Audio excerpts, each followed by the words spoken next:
Welcome back, guys. I'm still here in New Jersey. I haven't traveled to Puerto Rico in many months, maybe a half a year.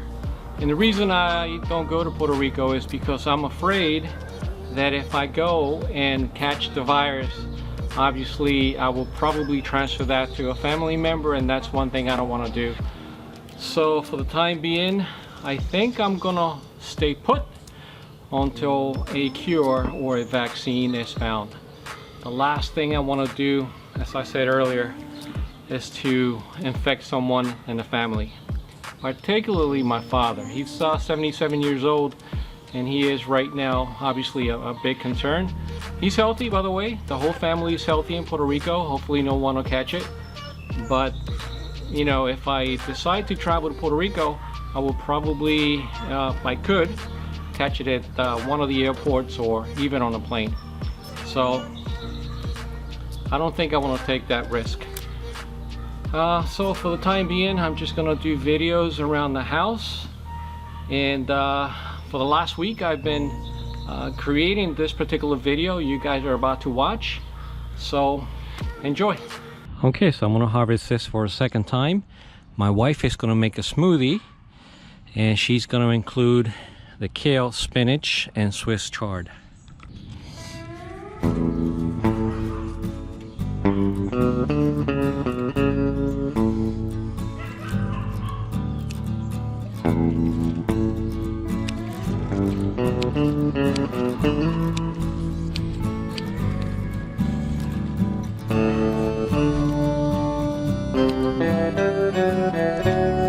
All right, guys, so I think that's enough for now. Let's go back in. Here you go, guys. This is a smoothie that my wife just prepared, and it's fantastic.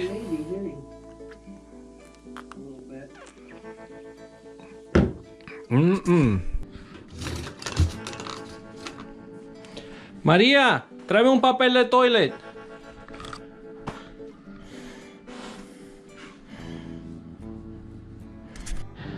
Okay, guys, so as you can see, the seedlings are popping out. They had germinated, most of them have. So now it's time to take out the wire mesh, the protecting wire mesh, or chicken wire. Slowly take it out.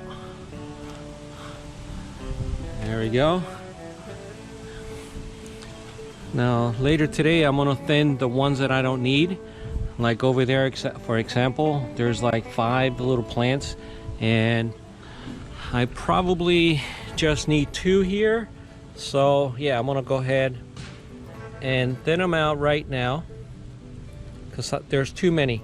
So I'm gonna leave the healthiest ones. See, out of 6 or 7, now we only have 2. So I'm gonna go down the line, and I'm gonna start taking out the wire mesh or chicken wire. And all right, those were the cucumbers, and here we have the beans. As you can see, not all the beans have germinated yet, but most of them have, and you can still see some that are beginning to break through.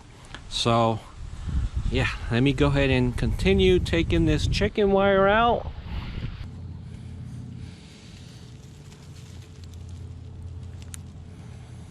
This is the corn right here.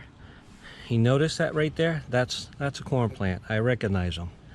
I planted corn for the first time last year, and they did pretty good. But I planted them on the other side where the soil's a little bit better. This one is relatively new soil here, and I try to amend it with compost, and I'm thinking that it's going to do well here as well. So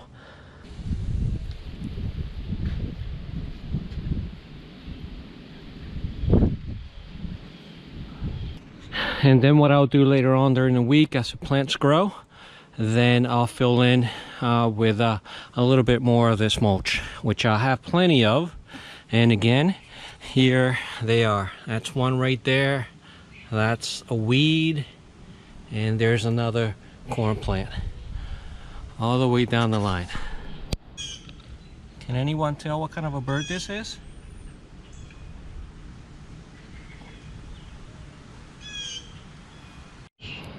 And here's the kale, spinach, and Swiss chard one more time. I've never grown any of these before. This is a first, and I planted them from seed. And I thought in the beginning, because it was taking such a long time for the seeds to germinate, I thought it wasn't gonna happen.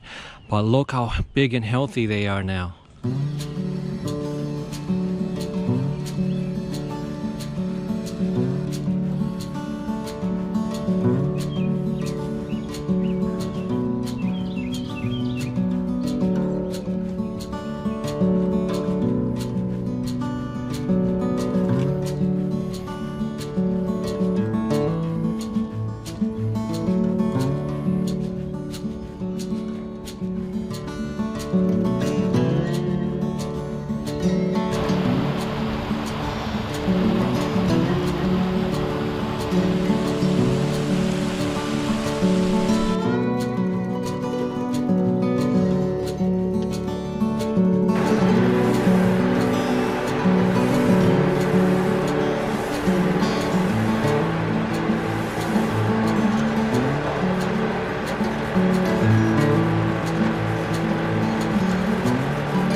Alright guys, so as you can see, after cutting some of the tiles in half, which I'm going to use against the edges there, every other row. So now I put the mastic. I could have used mortar, but I prefer to use mastic here because there was another floor with mastic. So I'm going to go ahead and place the tiles where they belong, and then put the spacers, 3/8 of an inch spacers, every few inches. Because obviously the spacer is going to help me when it's time to grout the floor. So what I'm going to do is I'm just going to apply a little pressure so the mastic spreads evenly on the bottom of the tile or under the tile. So like so. And what I'm going to do, I'm going to put a half here. Yep.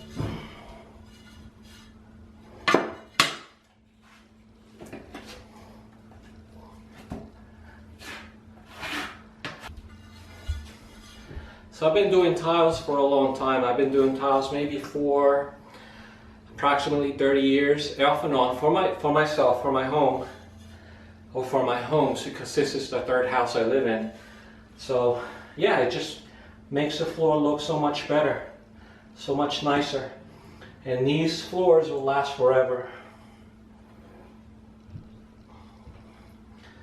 So apply a little pressure here. So this is my half, and here I'll put a full tile and a full tile all the way to the end of the up to the shower, to the end of the bathroom here. So I'm going to continue doing this for the next few hours, and this is going to be a small job. It's going to be done very quickly. The hard part is always the first two at the entrance, and then once you get those cut and measured, or measured and cut, and then all the other tiles they go on a lot quicker. So yeah, at the end, I'm going to wait 2 days, and then I'm going to grout the tiles once they dry, and after that, yeah, finish the bathroom. By the way, my wife picked up this color, and the reason is because it looks like wood planks. I mean, it's ceramic tile, but it does look nice.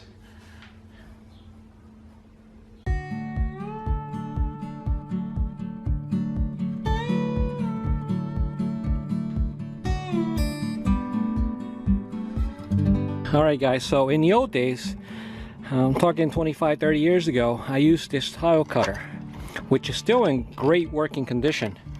And these tile nippers, I believe they call them. But I used the machine, the wet tile saw. It's much faster, and it's gonna save me a lot of time. So if you don't have a wet tile saw, which in my case I bought at Home Depot for about 130 bucks, then you can use the old tile cutting machine. And the wet tile saw will save you a ton of time. Time for, I don't know, maybe to drink a Corona or something like that. I got a lot of projects this summer. And there's the vanity, the brand new vanity that I bought a couple of days ago. All right guys, so here's the finished floor. I'm almost done. So what I did, and I forgot to record it, is I added grout to the floor. And here's the grout. I just finished it. And now I'm in the process of cleaning up the grout. But the floor's coming out really nice.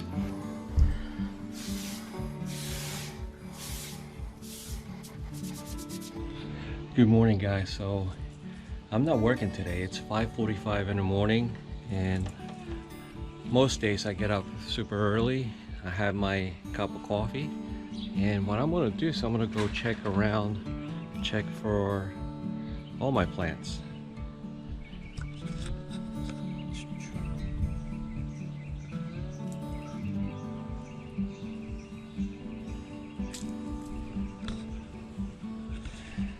Yeah, the tomatoes are getting really big, and these are Roma tomatoes, by the way.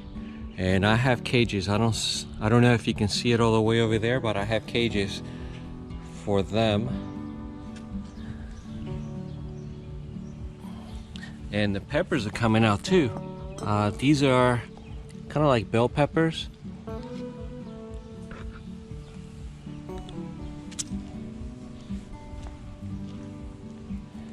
Yeah, the basil's coming out very nice as well. And the two banana plants, you probably remember from a couple of weeks ago, they were very tiny, and they're starting to grow fast. And here it is, the small finca. You got Swiss chard, spinach, kale, squash, cucumbers, beans, and last, corn. Yeah, today is Saturday. I'm not working today. Well, most of the day I won't, but I do have to go in for like 2 hours this afternoon between 1 and 3 p.m. for a major project. But I'll be home soon. Today's gonna be a beautiful day, I can tell. Alright guys, so the floor is done, and now on to the next step. So I'm going to turn this over and add the faucet, or install the faucet. And that should take about a half hour or so. Okay, the faucet's installed. Now I'm going to turn it over and install the lines.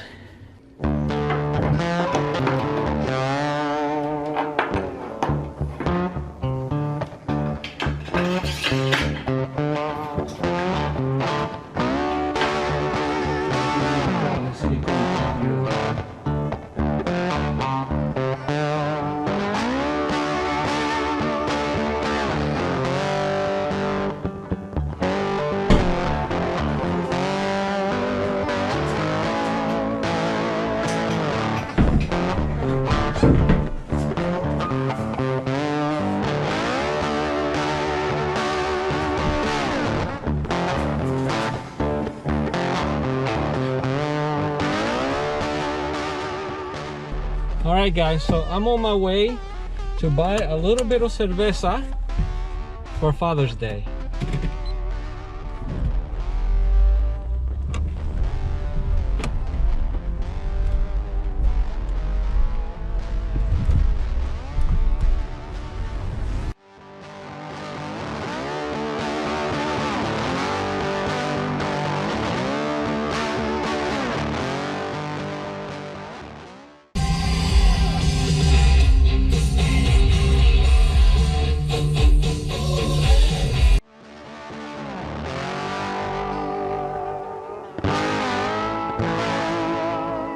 Okay guys, so I made it to a liquor store. It was open, and of all things I bought Corona beer, but in this case Coronita.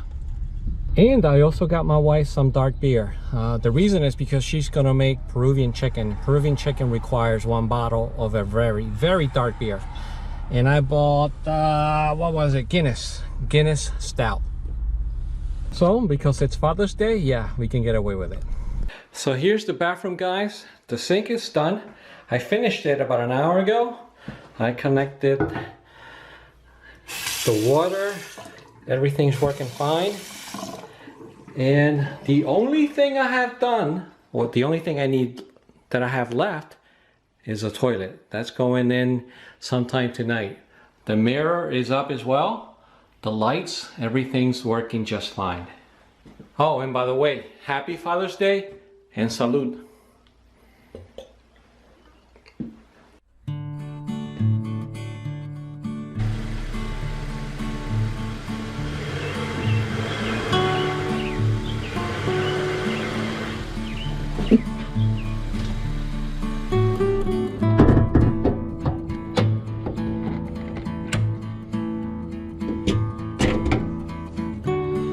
Hell of a day to be working on a car, but I'm doing this video throughout the week, so it's Father's Day week.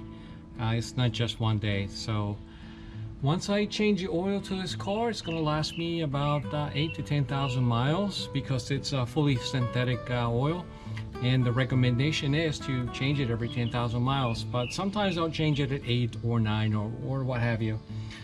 And it'll be good for the next 3 or 4 months throughout the summer, maybe longer, because this is my wife's car and she really doesn't drive it all that much. So yeah, let me get started. So I'm gonna add a little bit of oil to the filter so it's not completely dry when I turn the engine on.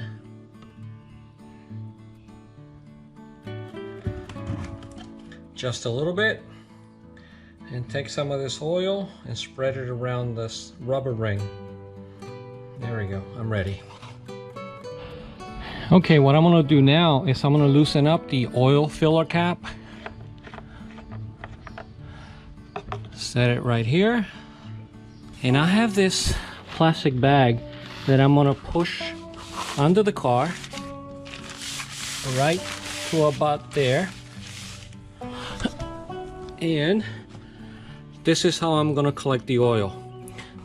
But before I do that, on this particular vehicle, 2017 CRV, it has a pan here. So I just have to take the nuts off. It's like 8 or 9 of them. And I'm gonna start right here with this one.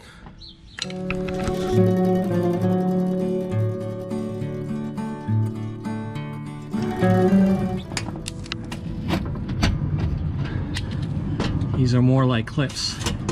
All right, so here's the pan, and I'm just gonna push it over that way. And I'm gonna take all these fasteners and I'm gonna put it right over there next to the pan. I don't want to lose them. You don't want to lose any of them. Okay, so the first thing I'm gonna have to do is loosen up this oil plug right here. I'm gonna put the pan that's gonna catch the oil under it. There we go, it's loose now. So I have this napkin or paper towel because I have a feeling that I'm gonna get all dirty. Yeah, I may just go ahead and pull it up like this, because everything's gonna come out really quickly here. There we go. See that? As it drains, it's gonna move out this way a little bit. So keep an eye on your pan. If your pan's not that big especially. But if your pan is large enough, you don't have to worry about it. Mine, I will have to say it's medium sized. Not too big, not too small. And I've been using this pan for like maybe 25 years on all my cars, by the way. I do all the oil changes on all my cars. All right, guys, so I'm gonna put the nut back on. I'm gonna clean this around here a little bit, and I'm gonna go ahead and screw it back on.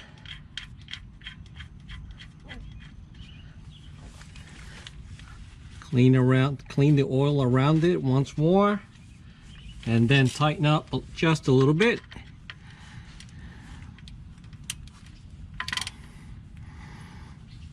And there it is. Maybe about a quarter turn, quarter to a half a turn, depending on your vehicle model. Okay, so now what I'm gonna do is move the oil back over here, because I had to take out the filter. And the filter, I don't know if you can, yeah, there he goes. The filter's right there, so I'm gonna have to unscrew it by hand. And they're relatively easy to take out. Now when you put the new one in, make sure that once the rubber touches the metal, that you only screw it 3/4 turns. That's it. All right, so let me get to it.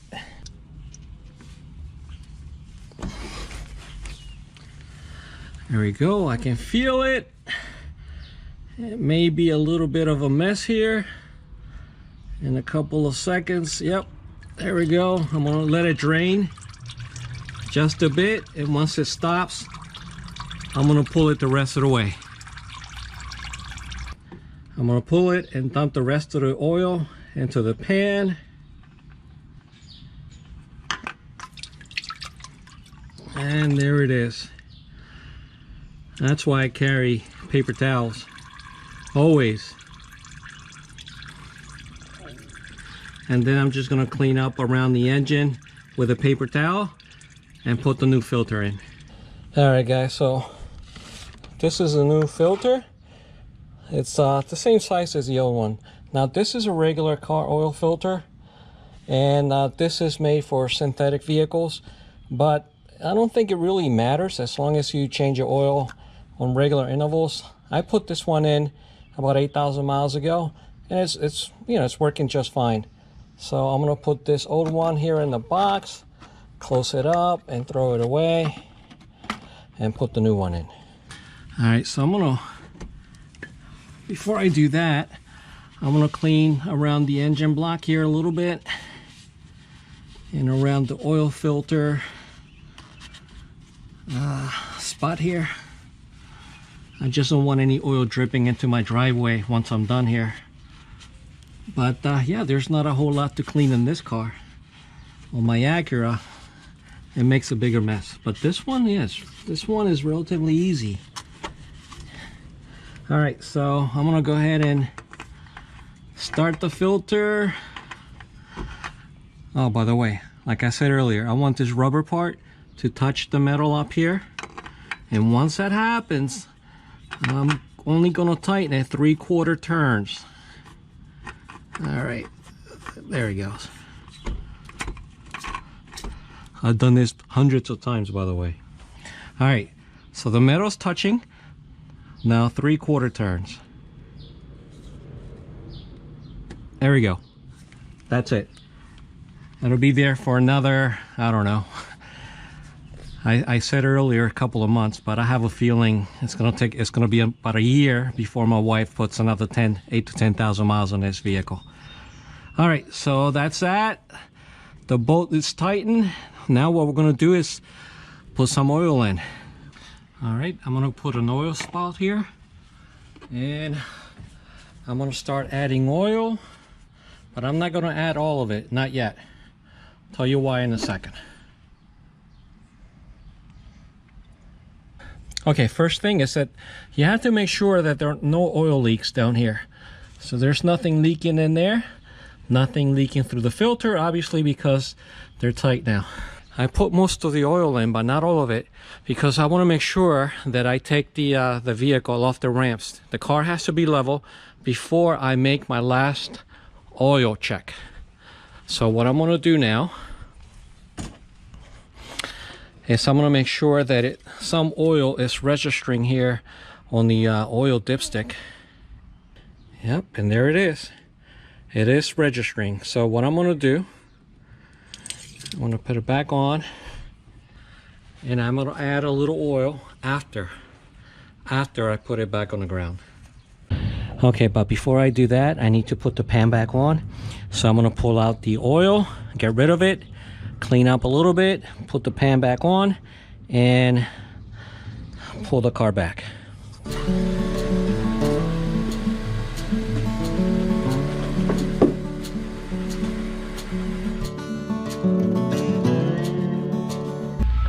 You hear that, guys? It's the ice cream truck, Mr. Softy. I missed it. Alright guys, so what I'm gonna do is I'm gonna measure, make sure that the oil is, there we go, between these 2 points. So I had to add a little bit more. So I put the scoop in there, and I'm gonna add just a little bit more oil until I get the proper measurement. So I'm gonna put a little bit at a time and pull out the stick and measure it, and there you go, guys. This is perfect. So I'm gonna go ahead and put it back in there. And one last thing, we're gonna replace the air filter, which is right here. So I had to take out these 4 screws, pull out this right here, take out the air filter, and put the new one in. And just in time, my wife shows up. All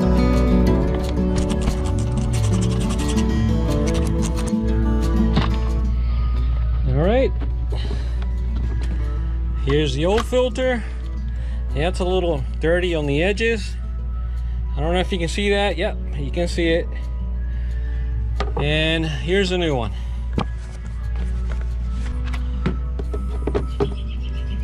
There it goes.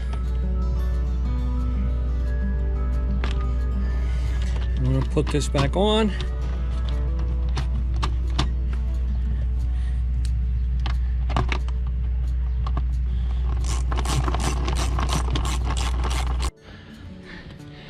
All right, so the oil filter's here. Goodbye, oil filter. I'm gonna go ahead and turn the car on back again.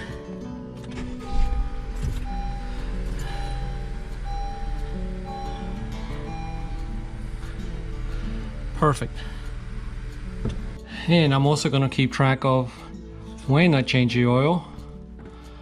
So today is the 20th of June.